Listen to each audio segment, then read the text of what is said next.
இயேசுவின் பேரில் ஜெபம் சொன்னீங்கன்னா தண்டனையிலேருந்து விலக்கு கிடைக்கும். இதை சொல்லிக் கொடுக்குறது வந்து அருங்குடை இயக்கம், அந்த டூப்ளிகேட் ஆவி. அதெல்லாம் அவங்க அதுக்கு தகுந்தாப்புல சம்பாதிக்கிறதுக்கு. ஆமாம், தசம பாகம் பேர். சரியா? அது வந்து வசூல் பண்ணிங்க அப்படின்னு அது பைபிளில் சொல்லியிருக்குங்கிறதுனால அந்த RSAG சர்ச் வச்சிருக்காங்களா, அவங்களாம் கட்டாயமாக வாங்குவாங்களாம். கோடம்பாக்கம் வசந்தி வெறியனுடைய மகள். அதாவது உங்களுக்கு அந்த கதையெல்லாம் தெரியாதோ? சரி, நான் சொல்கிறேன். புதுசாக நீங்கள் போய் உட்காந்திங்கன்னா அந்த ஜபத்துக்கு போகிறீங்கன்னு வச்சுக்கோ, ஒரு கூட்டம் சொல்கிற ஜபத்துக்கு போவோம் கோடம்பாக்கத்தில். இப்போ நான் சொல்ல கேட்டுங்க, அவங்க எப்படி இது பண்ணுவாங்கன்னு. இப்போ நீங்கள் போய் உள்ளே உட்காருங்க, உட்காந்து முடித்தோடனே உங்களை பார்த்துக்குவாங்க, புது முகம். உடனே பாஸ்டர் அது முடித்தோடனே வந்து உங்கள்கிட்ட பேசுவார். வாங்க, நல்லா இருந்துச்சா எல்லாம் கேட்டுட்டு, எங்கே இருக்கிறீங்க அப்படின்னு கேட்பார். இன்னும் இடத்துல என்ன சொல்லி ஒரு அட்ரஸை சொல்லுவீங்க, என்ன வேலை பார்க்குறீங்க அப்படின்னு கேட்பார்.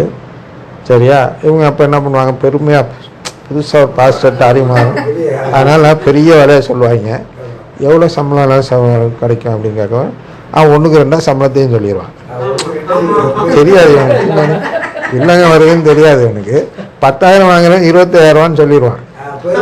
இவரே சரி சரின்னு கை கொடுத்துட்டு போயிட்டு குறிச்சிடுவார், பேர் இந்த வேலை இவ்வளோ சம்பளம் அப்படின்னு 25,000 போட்டு வச்சுப்பார். அடுத்த மாதம் பிறந்தோன்னா அவர் வீட்டுக்கு போய் கதை தட்டுவார். வாங்க பாஸ்டர் வாங்க உட்காருங்க அப்படின்னு எல்லாம் கவனிப்பாங்க. சரி, எல்லாம் கவனிச்சு டீ காப்பிலாம் குடிச்சிட்டு, இல்லை வரி கொடுங்க அப்படிங்க. வரியா? என்ன வரி அப்படின்னு கேட்பாங்க. சரியா? நீங்கள் வந்து 2,500 வரி கொடுக்கணும். சரியா? என்ன 2,500 எப்படி அப்படின்னு தான் கேட்டால், இல்லை நீங்கள் 25,000 சம்பளம் வாங்குறீங்க, அதில் வீட்டில் இருக்கவங்க எல்லாரையும் வேறு கேட்டு வச்சுருவாங்க. எல்லாத்தையும் சேர்த்து சொல்லிடுவாங்க, உங்களுக்கு இவ்வளோ சம்பளம் இருக்குது, அதில் 10ல் 1 வரி கொடுக்கணும் பாருங்கள், பைபிளில் சொல்லியிருக்கு. தசம பாகம் கொடுக்கலன்னா உங்களுக்கு நரகம்னு சொல்லியிருக்கு. அப்போ என்ன, அது இவன் ஆக்சுவலாக வாங்குறது 10,000. அப்போ இதில் இல்லை நான் 10,000 போய் சொன்னேன்னு சொல்ல முடியுமா? அப்போ 10, ஆமாம் 7,500. புரியுதா? இப்படி போட்டு மிரட்டி வாங்கிடுவாங்க. இந்த மாதிரி நீ நரகத்துக்கு போயிடுவ வரி கொடுன்னு தட்டி கம்பல் பண்ணி வாங்கிடுவாங்க. அது இல்லாமல் வசூல் வேற சர்வீஸ் நடக்கிறப்ப அது குலுக்குவாங்க. நீ ஒரு மடங்கு போட்டால் 100 மடங்காக கிடைக்கும். சரியா? அப்படிங்கிறது தான் அவங்களுடைய சபையெல்லாம். எனக்கு இது எப்படி தெரியும்னா, என் ஃப்ரெண்டு ஒருத்தர் இருந்தார். அவங்க அப்பா வந்து பெந்தோஸ், சின்ன வயசில் இந்த அப்போல்லாம் சிலோன் பெந்தோஸ்ன்னு, அப்போ தான் பெந்தோஸ் உள்ளர நுழையிற டைம். சிலோன் பெந்தோஸ்ன்னு வரும்ல, ஏஜியெல்லாம் வரதுக்கு முன்னாடி.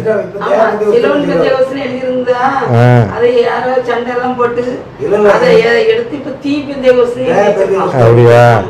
சரி, அது அப்போ பெந்தோஸ்ன்னு முதல்ல வந்து Ceylon benthos benthos THE the benthos. Correct. அவங்க இங்கிலீஷ். சரியா? அவர் அந்த டைமில் அவருக்கு வந்து கல்யாணத்துக்கு வந்து என்கிட்ட சொல்கிறார்.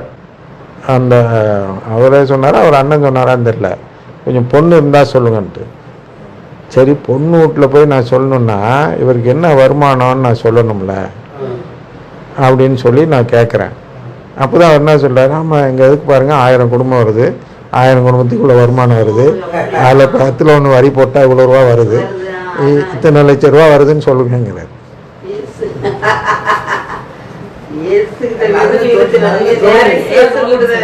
ரோலன்ஸு இது தொழிலை பார்க்குறாங்க. அதுக்காக சொல்கிறேன், அவருக்கு என்ன, நம்மளாம் என்ன நினைப்போம், ஆமாம் பயங்கர பிஸ்னஸ்.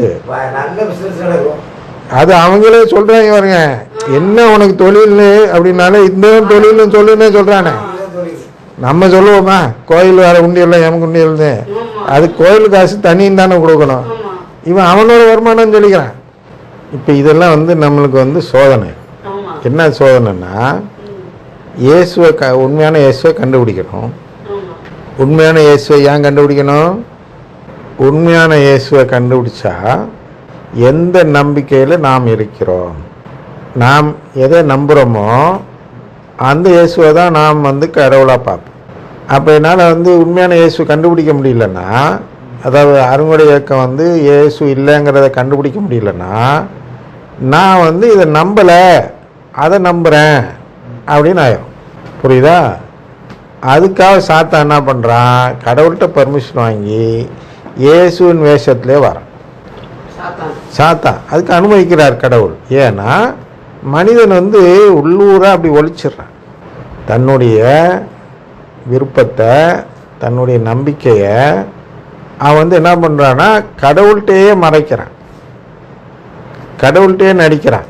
கடவுளை நேசிக்கிறது மாதிரி கடவுள்கிட்டையே நடிச்சுட்டு என்ன செய்கிறான் அப்படின்னா வேற இதை நோக்கி போகிறான். சரியா? அதை வெளிப்படுத்தணும்னா கடவுள் என்ன செய்ய வேண்டியிருக்குன்னா அவர் பேரில் இன்னொரு ஆளை விட வேண்டியிருக்கு. அப்போ ஒரே ஒரு வித்தியாசம் இருக்கும் ரெண்டு பேருக்கும். இப்போ இந்த வாலிபடத்தில் சொன்னேன் 2 அஜித்து, அப்போ 2 அஜித்துக்கும் ஒரே ஒரு வித்தியாசம்தான். அது என்ன? அது பேச முடியாது.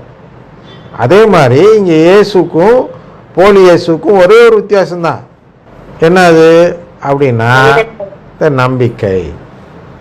அவர் என்ன செய்தி சொல்கிறார், இவன் போலி இயேசு சொல்கிறது வேற செய்தி, இயேசு உண்மையான இயேசு சொல்கிறது வேற செய்தி.